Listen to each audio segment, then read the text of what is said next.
Hey! Is it What's up? better? Much better. Okay. Good. Apparently, there's bad reception in the shop. As long as there's better reception in the studio or the house, it's all good. Yeah, we're good then. How you doing? Good. Good.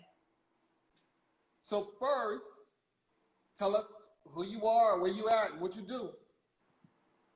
You start. Me? I'm Dave Sinagulia. I'm half of SinCa Design. We're based in Connecticut. We do custom furniture, and we have a small collection we offer on top of that. All right, cool. And the lady to your left? And I am his wife. I am Maria Camarena, and I'm the other half of SinCa. He already said what we do at SinCa. Okay, so I have some questions that we're going to start with. First, how was your day? How you doing? How's it going? Busy. Busy is good. Yeah. Busy, but Yeah. nice. It's a nice Yeah. day. All right, cool. Okay, so we're going to start with some questions, and then we'll get into the conversation. Okay.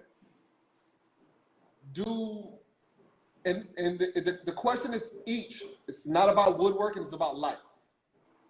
So you both answer separately. Okay.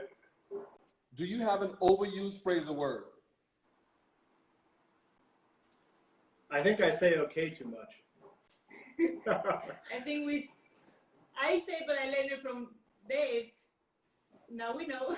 Yeah. When we make a mistake, we say, now we know.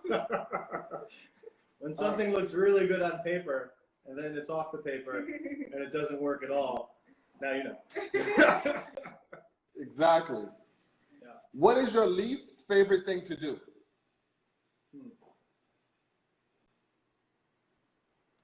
Plumbing? When there's plumbing problems, that's got to be, those guys worth every penny they charge. Like, it's horrible. I hate talking on the phone. I prefer emails if possible, or text message. Don't call me or don't ask me to call you. All right. What is your most favorite thing to do? You go. I think obviously design. I'm a designer, but like all the design process, I enjoy a lot. Like from the beginning to like come up with a new idea and start exploring it. That first part of the process is, I think, what I like the most. My most favorite thing to do is to attend other people's weddings. Are you like the wedding crasher? I don't think I'd crash it, but I enjoy it. Yeah. So why do you like that? Oh, the least, the most, your favorite. The most. Why do That's you the like most. that? Why? Because weddings are great. Everyone's in a great mood. Like you're surrounded by all these happy strangers, and there's people dancing. Free alcohol. Free alcohol. Yes. Yeah. So are you a dancer? He's a very good dancer. In another life, I used to dance a bit. Yeah. Not so much. Is that something we need to talk about? I don't think so. We just need to talk about the last wedding we went to. Oh, no. And the dancing there.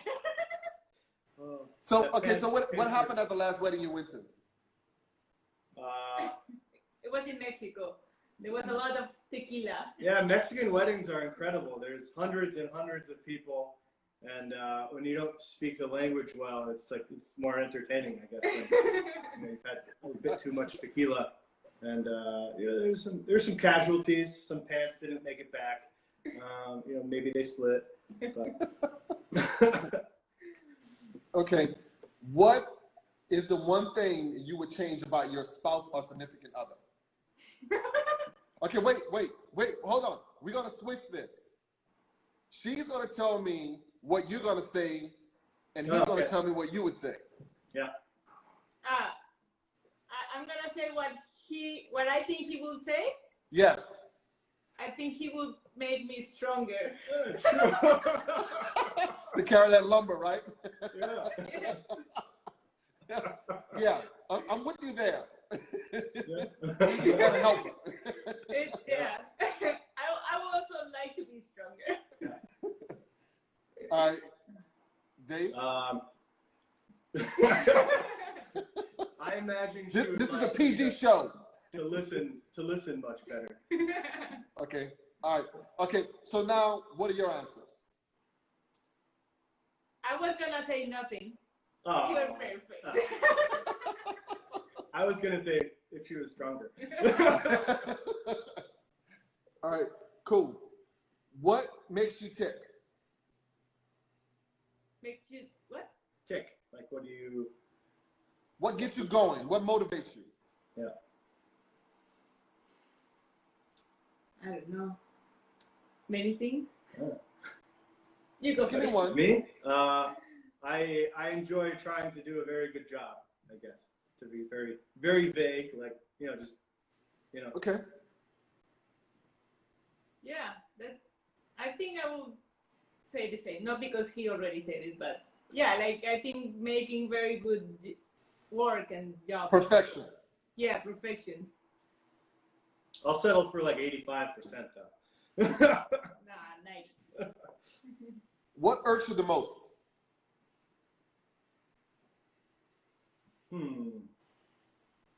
You first. Me first. Lack of consideration, I guess. And, For like and everything. Yeah. yes, Yeah. that's an issue in this country right now. It's a huge issue. Yeah. Yep. I don't know. Just explain the question as you. Oh, what upsets you the most?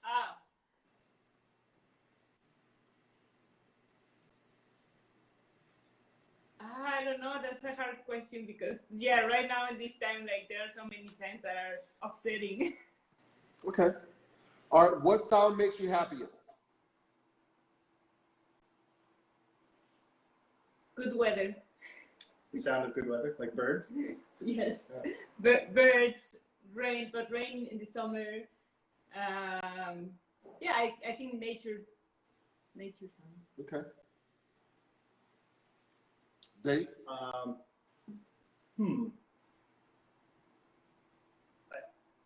Quiet, I guess. Just like Yeah. a void of sound. Yeah. That could be a nice sound. No sound. Yeah. What sound bothers you the most?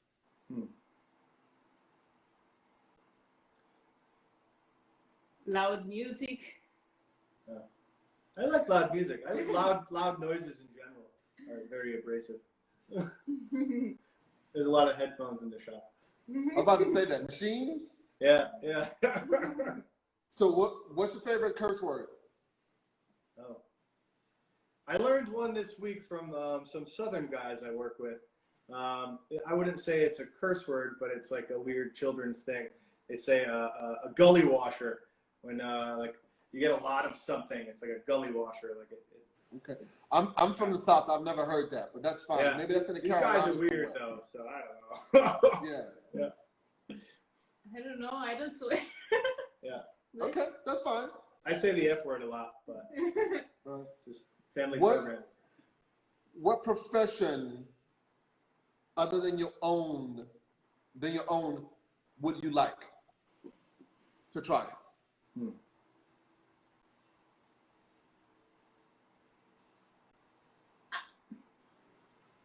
I would maybe say baker, but I already bake a lot, and I wouldn't want to do it as a profession. So, like, I enjoy baking for other people, but I don't know if as a profession. So, I think I would like to be an architect. It's similar a little bit to what It is. Yeah. Okay. What would you like on your tombstone? Oh. What was that? Everything is beautiful and nothing hurt.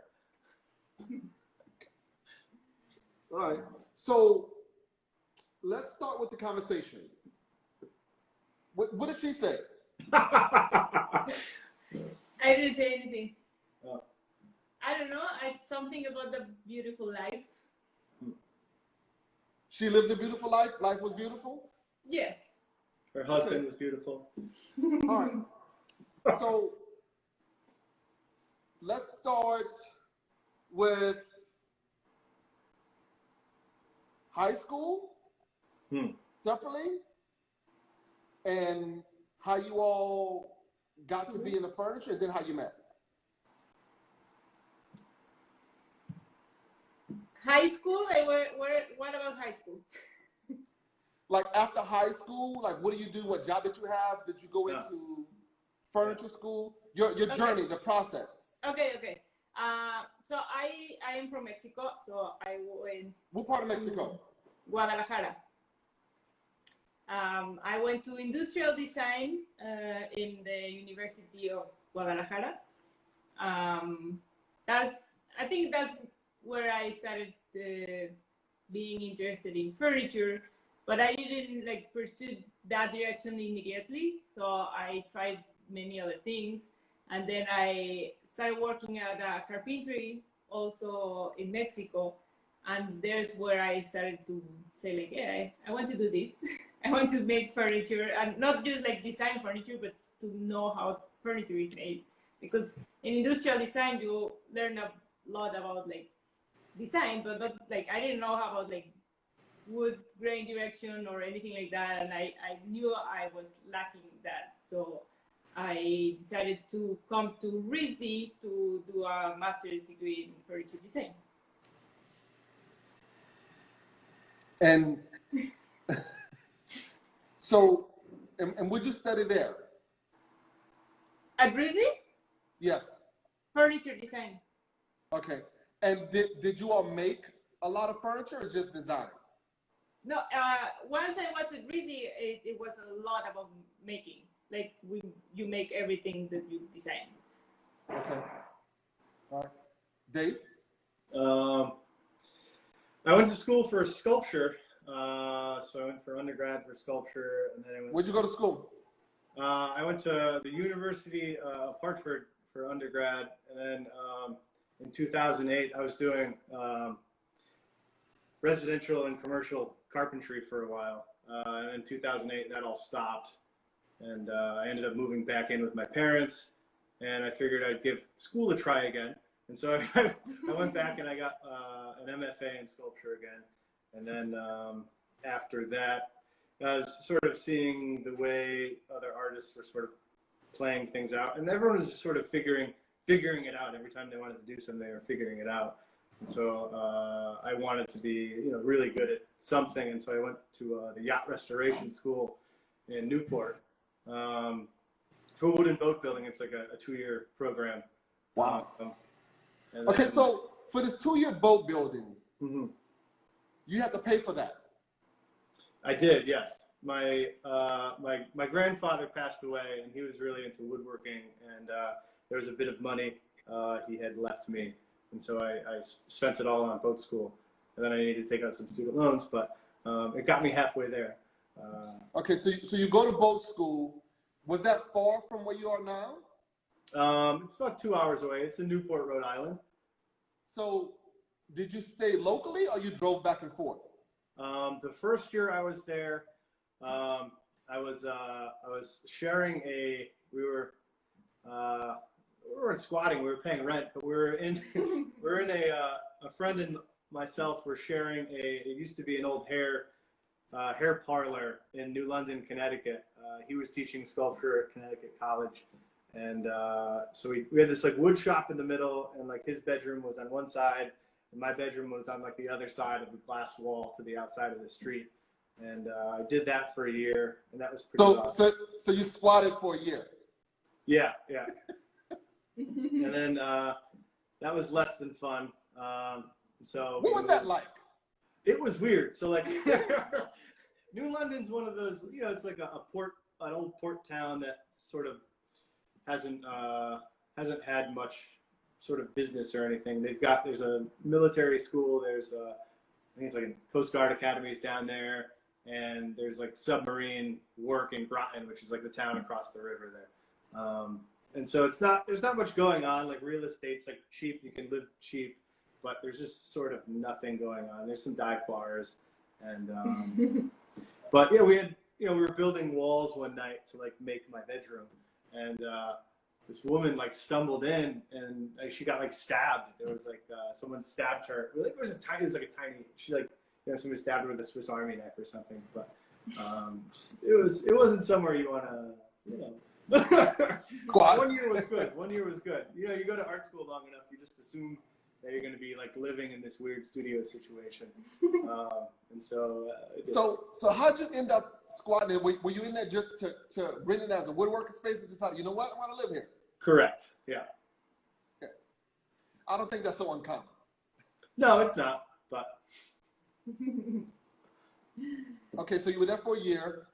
Yeah, and then I moved to Newport because I was losing 3 to 4 hours of my life every day in traffic. And so I figured I'd get more out of everything if I just stayed in Newport. And then I continued. I was living in Newport for a while. Then I moved to Bristol, Rhode Island, and I was working on boats.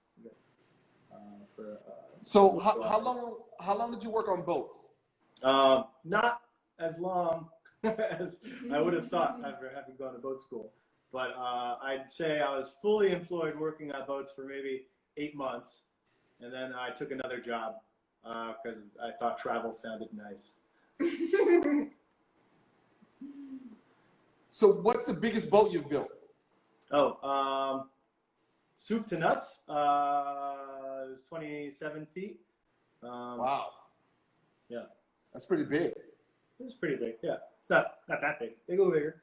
But I guess so. In comparatively speaking, it's not that big. When you built the boat, did you soup to nuts? Meaning you put the furniture, you did the whole bit. No, everything. So it was a restoration school, and so they give you this old, dilapidated boat, and you take the lines off of it. You get the general shape of it, and you correct for any sagging or broken frames or anything like that, and then you recreate the molds. You're essentially using the old boat as a template, fixing the sort of messed up shape of it, and then it's essentially brand new, short of hardware. Okay. Have you ever built a boat alone?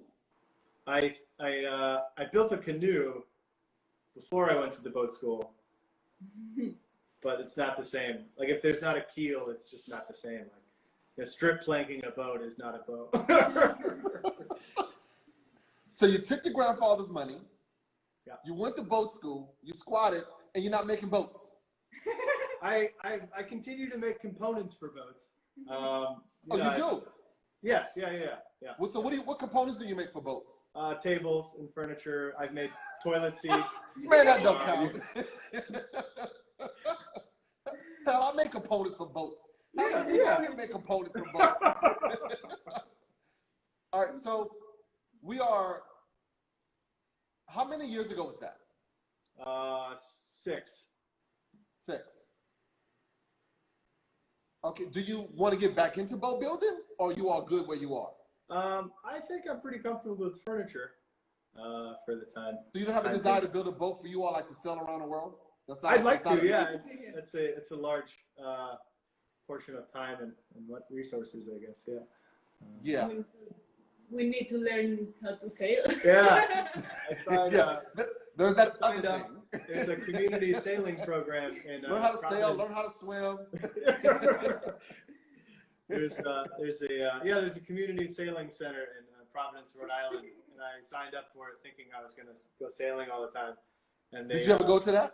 I tried, and then they told me that I didn't know how to sail. And then they tried to sell me classes. You didn't go to remedial. Yeah, very remedial, yeah. I'll stick to building them, I guess. It's probably safer for everybody. So how did you all meet? Tinder. And OkCupid. Tinder and OkCupid. Oh, okay. Double platform connection. Okay. And how long have you been married? Going on 4 years. It'll be 4 years next month. 4 years of married. That's what he said. Ah, yeah. But we've met like for 6 years. Yeah. Yeah. Okay. Well, listen, she's a lady. She has to put that in there. It's not the same. So where'd you go on your first date? wanted to see the wood shop at Rizzi because I was still in grad school. I'm with that. So we met somewhere close the shop, and he's like, "Can we see the shop first, and then go for dinner?" So we did that, and then we went. So he did that just in case the date went bad. At least he got to see the shop. Yeah. Now I know. Such a guy move. Yeah. And then we went to downtown Providence to get ramen. Mm. Yeah, that was our first day. Okay. What was the first project you all worked on together? It was a sofa. Yeah. I was in a upholstery class at Rizzi also, and the assignment was to make like a small like chair or like something small, but we wanted to make a couch for his apartment. So I was like, okay, you help me to make it. I do the upholstery and you make the rest. Yeah. That's what we did. So how long were you all dating before you took on that project together? Couple of months. October. When was your upholstery class? In the spring? In the spring. Yeah, like I don't know, like 2-3 months. months. Yeah. What did you learn about each other while working with each other? Well, we learned we could work together. Yeah, it just went smoothly. Yeah. Like, All right. So Now we don't like the couch that we made, but of course, right now you we don't. like Now each that other, you know, so that's enough. now you need to make another couch. Yeah, or fix like the upholstery is like, it was just like an upholstery class. It's not like very good, so it needs some refinement, but it was a good practice to start working together and also to. Okay, wait. So do you still have that couch? Yeah. Yes. Are you sitting on it? No. No. No, it's in a room that we never opened. Because we want to see that couch, but not right now. But we will send you a picture. It's just like full of like you're gonna see it right now. there's pictures of it buried. on my Instagram feed. Yeah. If you scroll back to the Instagram feed, it's there. All right. So you built the couch, and when did you all decide that you want to go into business together? I don't know, like we moved together like 6-7 months after we met, and I think around that time we started to talk about like, oh, let's start making furniture together. But I don't think it became serious until like a few months after. I don't know. It was like it started to be part of the conversation. Like I don't know. I don't think we had a date that we could say. It started vague because like we wanted to do it, but figuring out how to start a business from zero with no budget it's a slow long road. I think we're still figuring it out. Yeah, we all are. Yeah. I think there are many ways that you can do it, starting out with no budget. Mm-hmm. I mean, for me, it wasn't. I worked at the hotel, so I was able to accumulate. It was a decent pace. I was able to save some money and slowly buy the tools along the way. Mm-hmm. And then eventually, I got a severance, and I had a monster vacation. I had like $800 vacation, and they shut one room down to go to another room, and then they told everyone, if you want to go, we'll pay you severance. Mm-hmm. Otherwise, you're going to be off for 3 months. I worked to 4 seasons, so it was nice. And it was right around the time I was getting started. It was later than that. It was around the time where I was doing both, and the hotel was a little too much. And I was working 2 days a week. And they gave me the offer, and I was like, yeah. So I took it. No brainer. Right. But you're correct. I mean, if you're trying to do it and you're starting off and you're cautious, it's slow.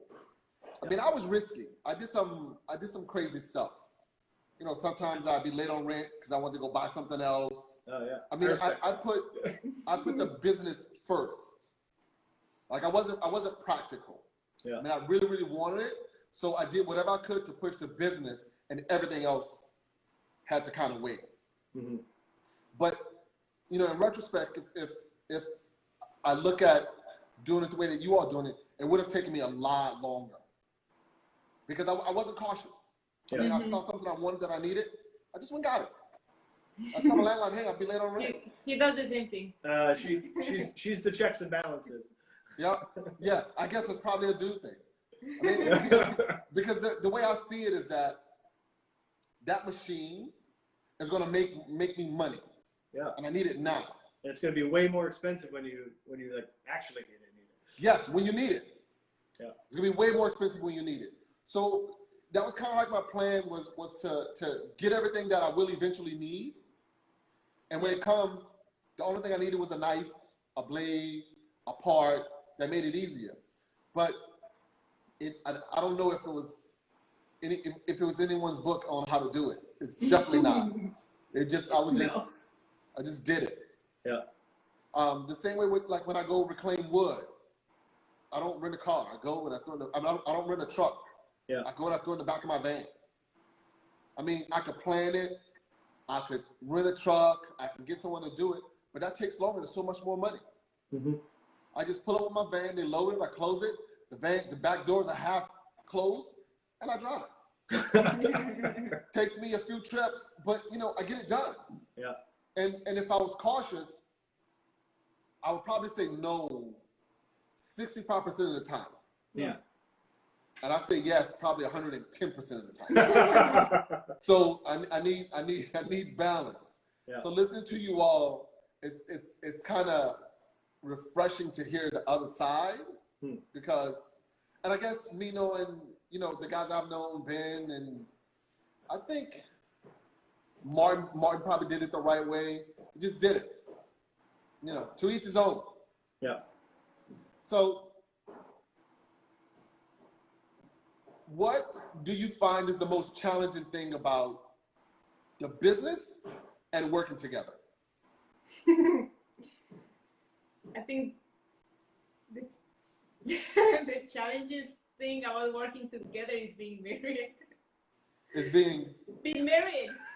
Like the shop is right there. Like if we could just like be unmarried when we cross that door, that would be better. That's right. Oh, that's a very good point. So when you cross the door to go in the shop, are you still married or are you work partners? Well, and that's the hard part. Like sometimes we're still married, and sometimes Dave says that he treats me like if I was like at work, and I'm like, no, but I have feelings. I'm your wife. And sometimes it's the opposite. It can be confusing. But yeah, I think it's we're not just like working together. We're married. So and then we come to this side and we keep talking about work. Or one wants to keep talking about the project, and the other one is already thinking about dinner. So it's like, I don't want to talk about that anymore. Let me guess who that is. Someone say dinner?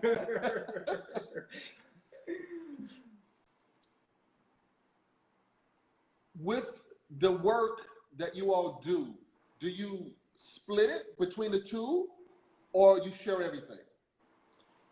It's...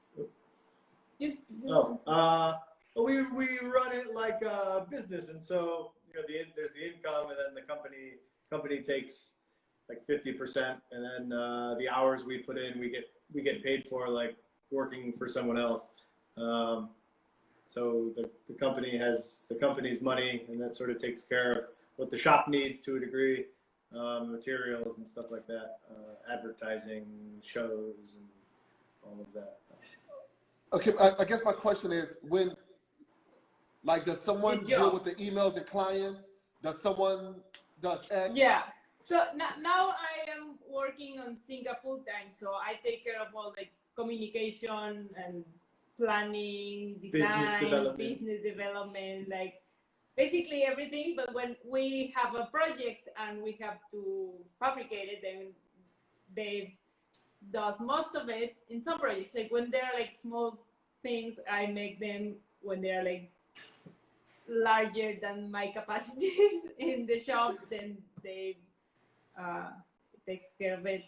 But yeah, in the shop we divide like things most of the time. I do most of the finishing. But yeah, the other part of the business, I take care of most of it. But we both have access to the email, the SinCa email. So most of the times they sees the emails that we get before I do. So he just gives me the report. Right. I did check it. Did you get that? Did you see that? Maria. Yeah, Maria, did you see this? Maria, did you see that? So currently, where are you all with the business and what's the plan?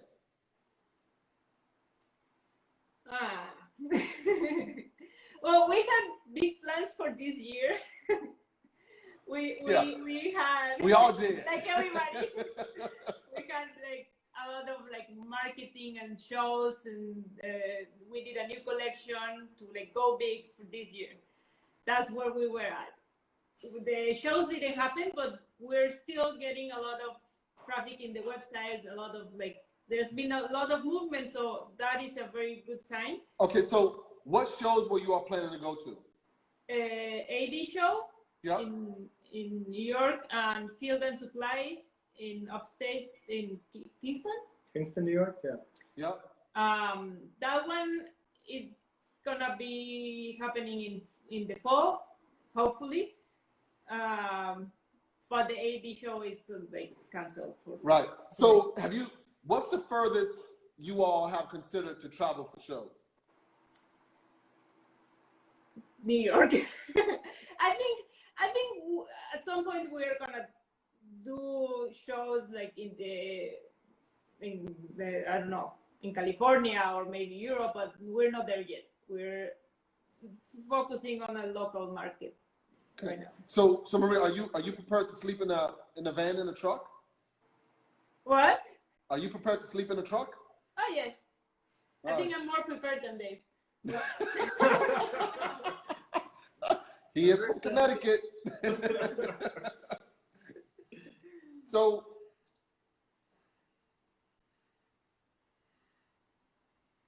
when you design a collection, what is it you're trying to accomplish? Who are you trying to market to? Is it more commercial or is it more residential? Yeah, I think we are focusing more on residential right now, like luxury residential market. This collection that we did is the first one that we did like a collection. Before we had been like designing like piece by piece, and then when we did shows, we would just like grab everything we had and put it in the show. This was the first year when we created a true collection, an actual collection to show it together. That's what a real collection is. Yeah, I'm thinking more about the market, and we were gonna show it and like all of that. Before it was just like, oh, we have a chair that we made and this thing that we made. Let's show it. This is my stuff. Yeah, exactly. Yeah, that's more me. Yeah. So can we see the shop in the collection? The collection is behind us. Oh. Well, these are two of the pieces from the collection: this credenza and the mirror. Very nice. The Wi-Fi signal is not very good in the shop. I can take you there. I'm not sure how well the connection will. Let's try it. If it don't work, we'll come back. Okay. Yeah.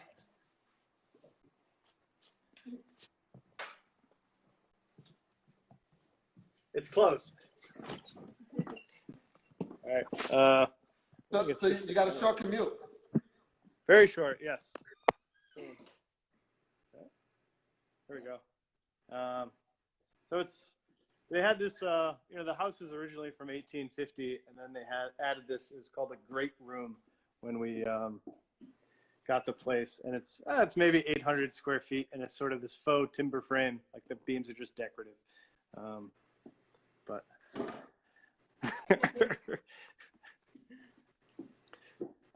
yeah. So I don't know. There's storage, some wood storage up there. I need a ladder to get to it. So how big is your shop? It's that's nice. Like 850 square feet. All right, so what do we got there? Right there. There's a small bench going to a fellow in Florida. I like it. Yeah, it's so we designed we called it the Mezcal coffee table, and so the form on the right side is sort of derivative of the top neck shape of a bottle of Mezcal we liked, and then the other side is the same profile, but they're sort of sawhorse shapes.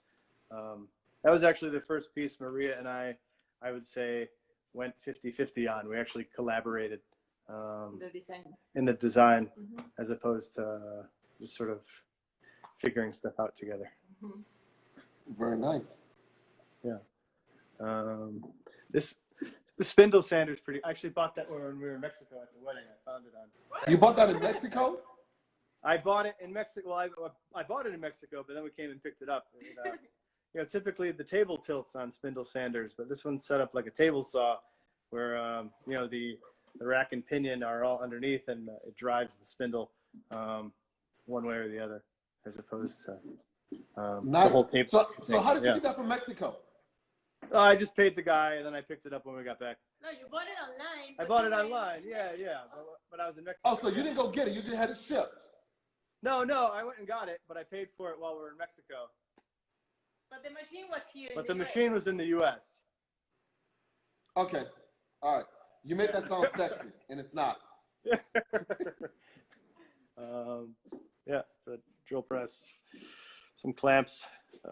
There's upstairs where we finish stuff. I'll take you up there. How tall are those ceilings?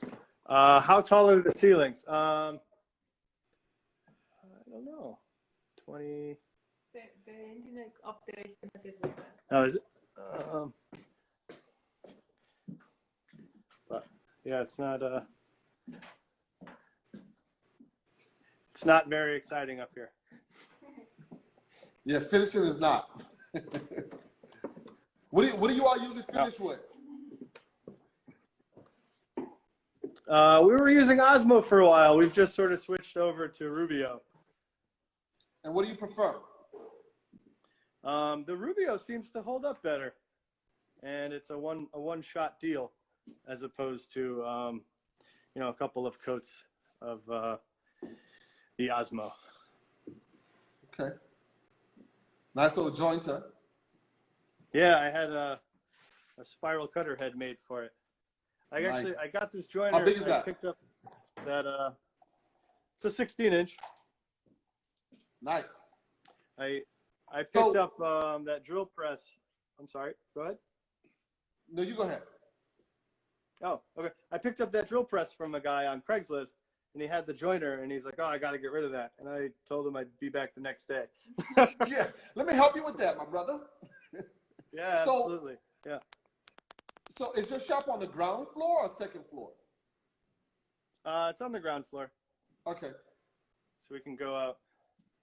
This is our door to the outside. You want me to grab these and you can do too? Nice. I just follow you. I don't know. I guess so. But yeah, I don't know. This is a larger resaw, bandsaw, time saver, chop saw.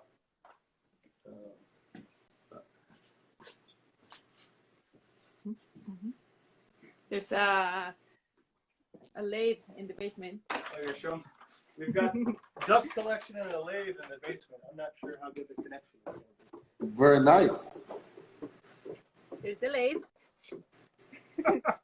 Okay, I'm losing you a little bit. Okay, got it. Oh yeah. Okay. So who's the turner? That was the basement. What part of Connecticut are you all in? We're in Toland, Connecticut. It's like closer to Rhode Island and Massachusetts than New York. I saw you on the side of the road maybe 2 years ago, you were tightening down your load, and you had this load of like sweet machines you were towing, and I drove by and I was like, what the hell? Yeah, that's when I got a radial arm saw and a couple of other machines. Yeah. It was a guy who had a shop, and he unexpectedly passed away. This dude had so many machines. He had dovetail machines, old dovetail machines, maybe 15 of them. So, and the shop was really, really large. So big, so much stuff. I got that load. I went to get back. I went back to. I talked to him about some Vidmar cabinets. I talked him down to this amazing deal. I called him the next day, said I'm on the way. He said they're gone. I'm like, man, I talked to you last night. He said they're gone. So I was pretty upset about that. Yeah. Okay, David Diod is a cheer maker who's in Connecticut. David, where are you at? What part of Connecticut are you all in? I think he's in Lebanon. Is that close to you all? It's like 30, 40 minutes away, I think. Yeah. Or maybe it's in Winstead. There's a couple of chair guys I follow. Right. Yeah. So we're in the shop, cool shop. The machines, did you have to restore any of them, or were they all good to go? I restored the Walker Turner bandsaw. I restored. Actually, the other bandsaw I restored. I get everything really cheap and beaten up and neglected, and then I just sort of fix it. Yeah, that's the move. This one. David Diod is in. David is in New Hartford. New Hartford, yeah, close to. Man, what the world is that? That is a 4-inch joiner. Wow. This is the last thing we got, no? Oh, David said Sean Murphy's in Lebanon. Okay, yeah. What else? I can show you. I don't know if the internet will work out. I can show them the garage. Yes, it works. You wanna? We've got like metalworking equipment in the garage. Ah, yeah. Let's check that out.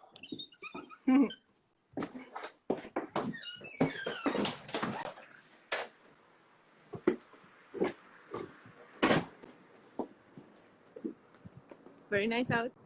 It is beautiful. Got lots of wood. Lots of wood. Yeah, sometimes see you chopping that. SinCa van. Organizing. Yeah, firewood ain't nothing but work, man.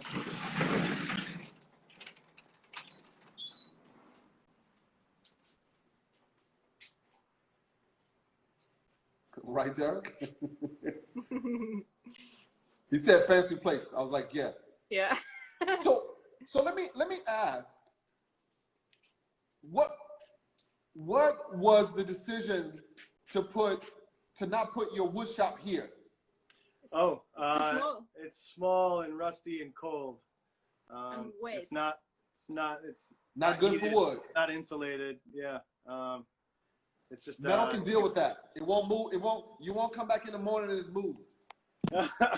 Well, it's more of a, you store cast iron somewhere and the just rusts up on you.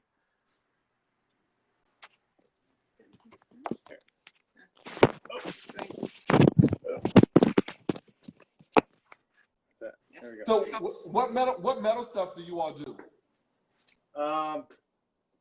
Fix old machines. I got an old lathe to make some more parts for my wood lathe at the time. This lathe is pretty cool. It's from like 18 something. Here, let me flip the camera around. But it's a Star Toolmaker's lathe. Wow. Someone put like a gearbox on it from a tractor or something down there on the left. But it just runs off an old belt and it does what we need it to do. Then there's another matching 16-inch Walker Turner bandsaw that I get to look after, but it works for the time being. It's got a nice big gear reduction box on the back, so that goes super slow. It's great for cutting stuff up. Yeah, that's pretty old. Yeah, and then the Bridgeport. I got a That's amazing call, right there. phone call from a friend, and he's like, "I've got a bridge pour that doesn't work. You want it?" And so now, Wow. yeah, And you're like, yeah, I'm on my way. yeah, yeah. And So what did you have to do to fix it? I think someone dropped it. The XY nut was all sort of mangled and broken. So I had to take the tables off, and it was like $600 or $700 worth of parts, and swap out the XY nut. It was a good, I've never actually owned or worked a Bridgeport before, and so it's a good way to get into it is fixing. Yes, you can get to know it that way. Amazing machine, man. Yep. And then I got the bench. I guess a pedestal grinder I got out of some guy's basement. So what do you find on machines? Craigslist? Yeah, mostly Craigslist or Facebook Marketplace these days. Works pretty well. Peter Harrison, he came on. Yeah. He and I talk a lot, right? and we like to look for Oliver stuff, and we're talking, be like, hey, did you see that thing on eBay? I was like, yeah. Yeah. So the machine game is quite interesting and intriguing. Yeah. It's weird. It's like it's a bad addiction because every time you get a free minute, you're on your phone. You're like, what do we got? Yeah, and in doing stuff, there's never enough machines because there's always a machine to help you do something else. Yeah. Let's go. So what do you? Outside. Yeah. Yeah. What do you all find is the most challenging thing about doing business? How do you price your work? What market are you going for? I think that's the hardest part to business too. I think at first we were pricing our stuff too low. We all do that. Yeah. And you get finished with the job and you be like, did I really charge for that? Yeah, we only lost exactly the same amount we charged. Exactly. Yeah. And nobody teaches you how to do that. Like nobody talks about it. So how did you figure it out? I think we started to find out how to price things, or like not how to price them, but that we were like too cheap in our first 80 show, because first we started to see other prices and we were like way too much lower than them. Way off the mark. And then like people showing there were like, why are you so cheap? We were like, we don't know. That's our price. We don't know. Because nobody told me I should charge more. Yeah, and then that same day we went back to the hotel to adjust our prices, and from there I think we started to learn how to price. I started to like read books about business and all kind of things to like figure out how to like what do we need for the business, what do we need for us, like, and that is what is gonna tell us how much our furniture needs to cost, or Okay. like not to cost, like to. I'm gonna ask you a question, and I'm just gonna ask it. Have you ever been at a show, right, and your prices are not marked, and the client walks in, looks around, and you're thinking, maybe I can get more money for this from this person? No. Oh, like for that specific person? Yes. Yeah. I never felt that. No, I don't think we felt that. I think the first things that, like, the first time we gave prices. Okay, let me pause you. Okay. Has any of you ever worked in sales? No. Okay, go ahead. Yeah, like, no, the first, like, when we started to have, like, the prices we have now, every time we send a quote, we were so afraid that they were gonna think we're crazy. They would think you're too expensive. Yeah, I used to do that a lot. I used to always second guess what I was charging, and then we win the job. Until I start talking to other people, I remember Withers and Grain, Adam, who is Monday. We talked about, and this was maybe 4 or 5 years ago. We talked about how, he goes, I remember doing a restaurant job, and you get this check for 20 grand, and you start the job, and halfway through the job, you be like, damn, this should have been another 20 grand. But, you know, and when you don't know, you don't find out until you actually, you're in the process. Mm-hmm. And what you always lose out on is the labor. Yeah. You wind up Yes. doing the darn thing for free. Yeah. I think that's what was happening to us at the beginning. We were like, our prices were not considering our labor, and not only the labor in the shop, but also the labor in the other part of the business, which is All like of it. design, administration, all of that. That wasn't getting paid for. Like, it was just like hours in the shop and material. That's not enough for a business to run a business like this. We've definitely provided quotes and then said, oh, thank God they didn't take it because our quote was like way, way low. Yes, yes. Looking You know, back we on even it, you're put, like, oh my God. Yeah. we even put on the invoice that the quote is only good for 10 days. Good. Yeah, that's good. Mm-hmm. But I think, with that being said, a lot of times people call you and they don't have a plan, they don't have an idea, and they actually want you to come to their house or come to their facility and help them figure it out. Yeah. That's a whole other thing. It's a whole other thing, and they want to put all of that in the package. The design services, showing up. Yeah. Mm-hmm. They don't know anything about wood, so you gotta teach them about wood. You gotta teach them about the finish. It's an expensive project for them. Yes, it is. Yeah. And you wind up doing this stuff, and you just charge, and then once you do it, they want you to deliver it for free. It just goes on and on and on and on, and you have to be upfront all the time with clients. So there's a line that either of you don't cross. I think one thing that helped us to not get that kind of clients is to have our prices online on our website. We have put them to on the website before, and then we took them off, and then we put them back. But now that we are more confident about our prices, they are there. So people, before asking for a quote, they already saw what is our range of prices. So they don't get a surprise when we give them a price. Well, that in our design process is clearly laid out. If they want a custom piece of furniture, we take a deposit based off of a loose quote of what they're going to tell us they want. And then once we actually settle upon what it is they want, then that's a whole nother bill. But we get them to commit first, because you just can't do design work for free. It's a lot of time, a lot of back and forth, a lot of communication.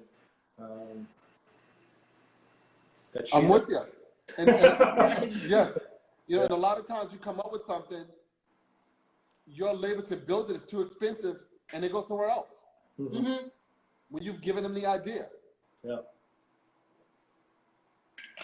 Yeah. It's a tough. It's a difficult road to go. I think it's not the people, like the same way we didn't know how to price our things. Like, people don't know how much thing costs, so it's not that they want to take advantage of you. Like, maybe some people do, but like they're asking prices with no idea what the price is gonna be, and once they have the number, they're like, what? Yeah. No, there are two good points here. David Yard says so many people want free design work. Yes, they do. And R. Cat Smith, and they take the design with them. Yeah, I have a big issue with that, about people wanting to sit down and pick your brain, get this information, and okay, they're gone. So I try not to get too much into that until they're committed. There are people that drive to my yard 2 hours with no intent to do business, just to talk and look around. But I can't figure that out. You charge admission. Yes, I can't figure that out until after. You know, there's some guys with yards that come in my yard, look around, and they're how much? How much? How much? How much? How much? How do you do that? How do you do that? It's purely research.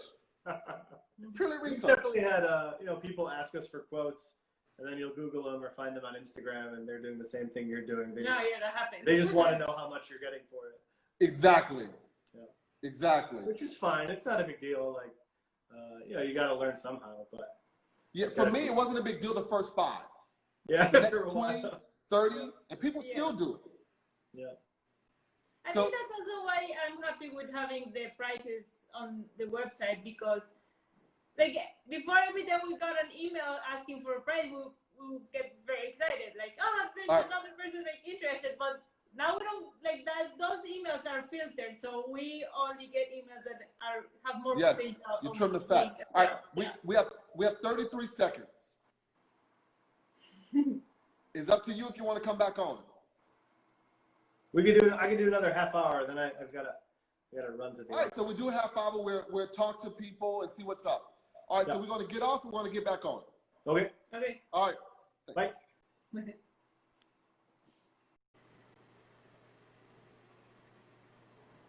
Hello again. We're back. Yep. All right, so we were talking about pricing, people wanting free stuff, and you decided that putting prices on your stuff online cuts out a lot of riffraff. Yes, I think. Well, it gives them an idea of the scope of what they're getting involved with, I guess. It's just the world. So do you notice a change in that with the prices on there? I think so. I think we get less emails asking for prices, and the emails that we get are like, maybe not all of them are we actually sell what we quote, but it's like closer, or are more like interior designers or people in the industry. Before it was just like we Google almost every time we get a quote.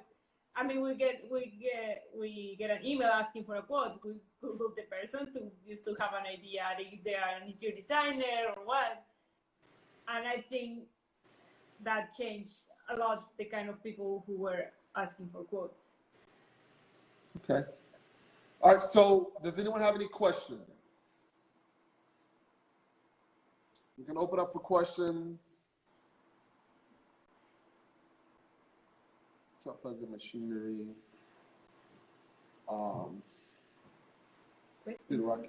So is there anything that you all want to add? What do you want to add? What do I want to add?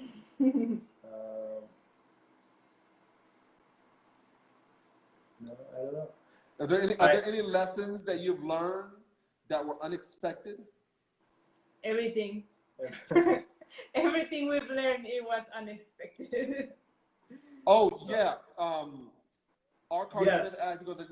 You charge on the design fee? There's an initial design fee we charge to get the process started, and that's taken off the purchase price. And if there's no purchase, we just keep it.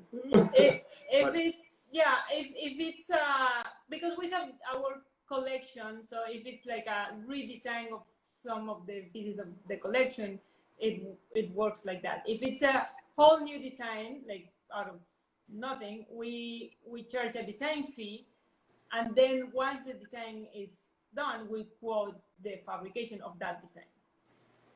Okay, now when you charge a design fee for a custom piece, and you charge them for the design, and they pay for the design, and they don't do business with you, do you have a stipulation in there that is your design and they cannot use it somewhere else? We don't have a stipulation, but we haven't had. We've yet to have anybody that hasn't. Yeah, like had us build it. Every design that we do,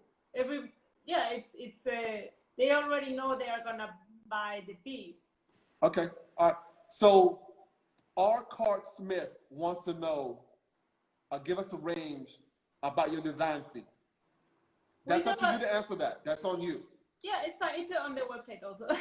It's $1,000, and it depends on like if at the end like the design process went like longer, or if it was like a more complicated piece than we were expecting, it can increase, or if it was less, then we put that on the fabrication quote.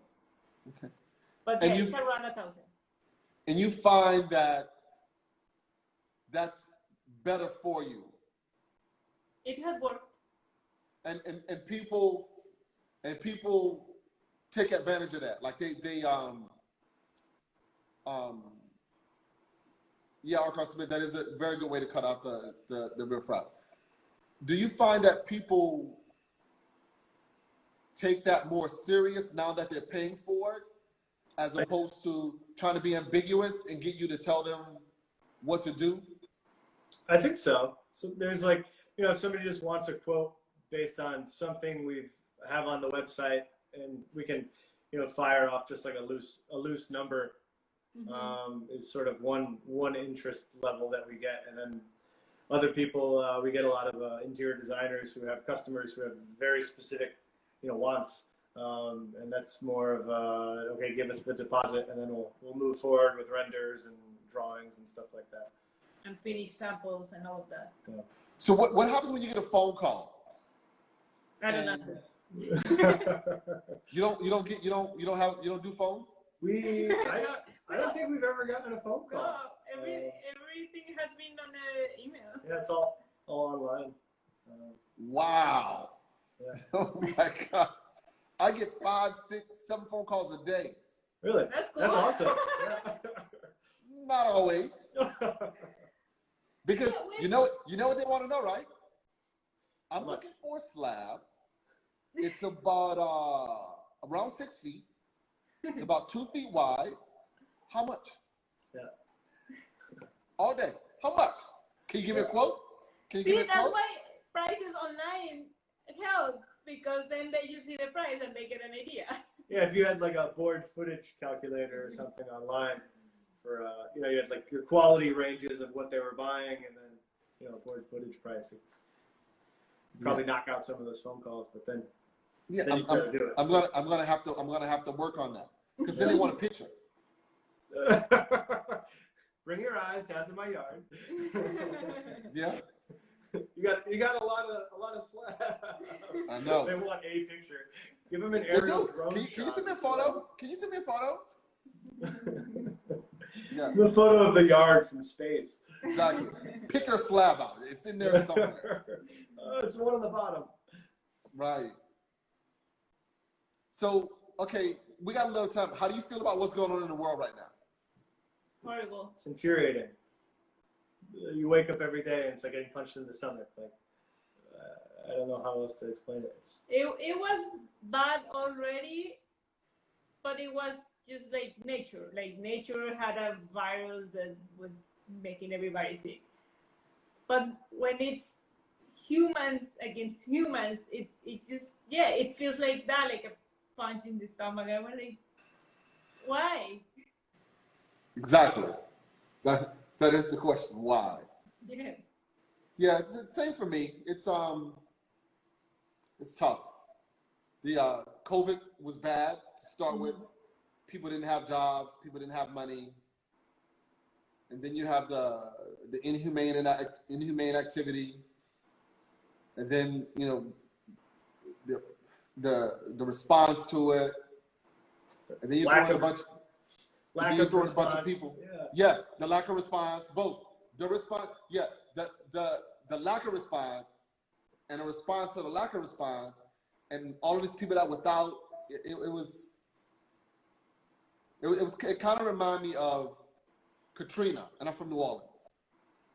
I wasn't here when Katrina happened, but if you had to do a movie on all the bad things that could have caused that, you wouldn't have come up with a more bizarre scenario than the truth, and that's what this is. It's like a really bad movie.